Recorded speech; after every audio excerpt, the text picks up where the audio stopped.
In the absolute silence, Hank took a sip from his flask. He tore himself away from the alcohol and thought that when it came to moralizing and immediately after, demotivation, Ben was the best. He personally did not like any of it. The left bodyguard was ready to move on to the third and final incentive. The candidates were interested because he stated that this was that they would be able to achieve a rank that they did not have before. Jeffrey looked behind him. Now he understood why they did not have ranks and privileges here, and that everything would change after entering the academy, where from now on only the strongest would survive. Ben closed his eyes and waved his hands. He said that each time they passed a stage, they would receive a rank. Low warrior rank for the first stage, middle rank for the second, high rank for the third, team leader rank for the fourth stage, and clan leader for the fifth.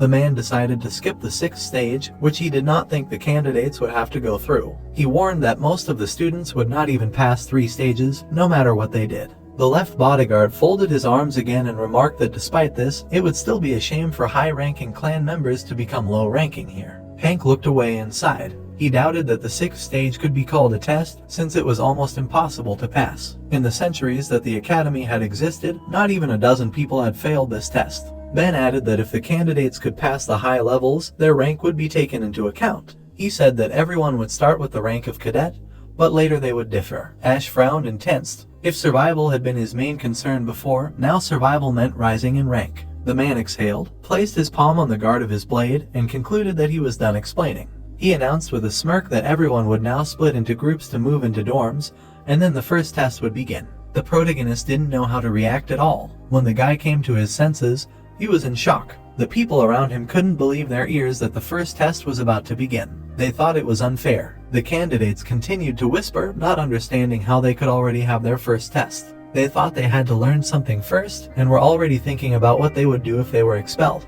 Ben demanded that they be quiet. He threw his hand forward and repeated that those who failed the test would be expelled, since they did not even deserve to be called low-ranking warriors. Hank noticed that his partner was very fidgety. Ben shouted that the first test was an assessment of basic skills, and candidates would need to have at least a basic level of Kai to become a warrior of the academy. He stated that those without Kai would be redirected to agricultural, commercial, or service industries, so he urged them to prepare to die. Ash swore in disappointment. Ben shook his head, remembering that they needed people to do menial work, so he asked him not to try too hard. The protagonist clenched his fists tightly. Now he understood why the people of the 6 clans made him swear that he would not learn Kai. The guy was ready to despair, because if he did not pass now, he would become part of the lowest clan of the cult. If that happened, anyone would try to kill him. Jack, meanwhile, chuckled. He looked back at Ash with a smile. Jack did not know whose idea it was to require such an oath, but he admitted that it was a good one, because it would save him from having to kill the bastard himself. Something caught his attention.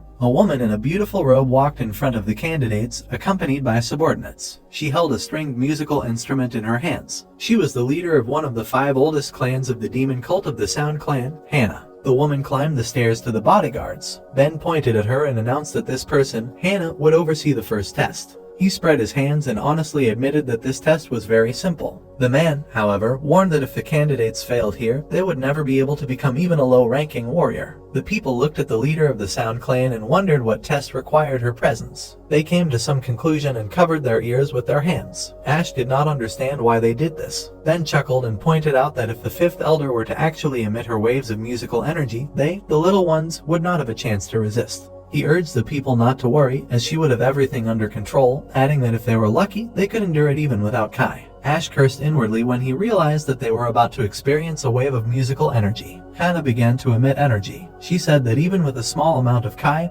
the candidates should be able to resist for a minute. The left bodyguard waved his hand and shouted that those who could remain conscious for a minute would pass the first test. He then announced the beginning. The leader of the Sound Clan ran her fingers along the strings. Her aura immediately filled the area. The energy reached the candidates, and some tolerated it worse than others. The protagonist was afraid of this power. People around him fell to the ground. Some were sick, others complained of chest pain. The sound was audible even if you covered your ears. Ben looked at the fallen candidates and noticed that, as expected, those from the small clans had already lost consciousness. He admitted that in comparison, the representatives of the 6 clans and other children of the high-ranking clans were still holding up. Jack smiled and thought that it was just a tickle for his ears. Hannah plucked the strings again. Jack continued to smile. The candidates from the 6 clans had been taking medicine since they were children, which allowed them to accumulate enough Kai. He assumed that Ash, who had no Kai, was already lying on the ground. Hannah plucked the strings harder. The representatives of the 6 clans frowned. They felt something strange. The leader of the clan of sound continued. Maria, who could hardly bear the melody, noticed that Hannah's plucking was getting faster. The woman was emitting more and more energy, but it was unclear why. More and more candidates writhed in pain and covered their ears with their hands. Hannah looked ahead angrily, not understanding why he hadn't fallen yet. She really didn't like that Ash wasn't giving up. The protagonist looked at his hands, not really understanding himself. He saw that half of the people were already on the ground. The guy looked at them, assumed that they were suffering from internal wounds, and wondered why he himself was okay. Suddenly, Nano informed him that it had detected powerful high and low frequency waves coming from the instrument, and since there was a possibility of serious damage to the master's body, it had activated the emergency protection mode to block the influence of the sound waves. Ash realized that this mechanism made it so that he could not hear the sound waves. Nano confirmed that he had temporarily frozen the prince's body's ability to perceive sounds. The protagonist asked why he could then hear Nano's voice. The answer was that the information was transmitted directly to his brain.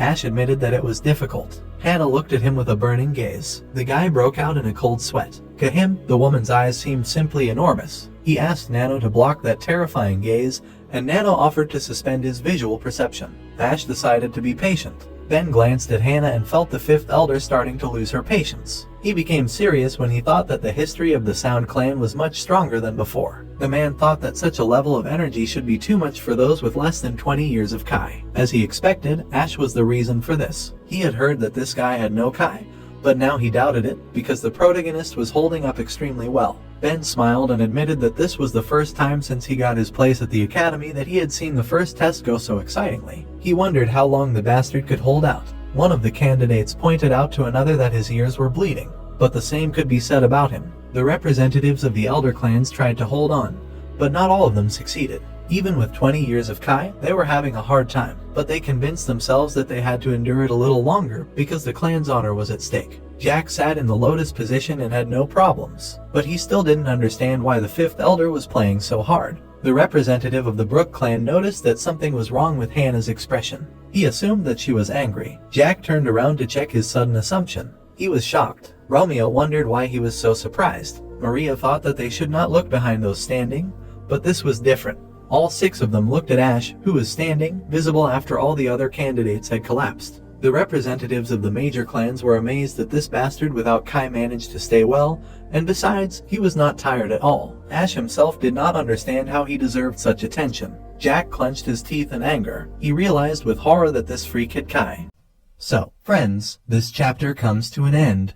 What will happen next? We'll uncover it in the next chapter.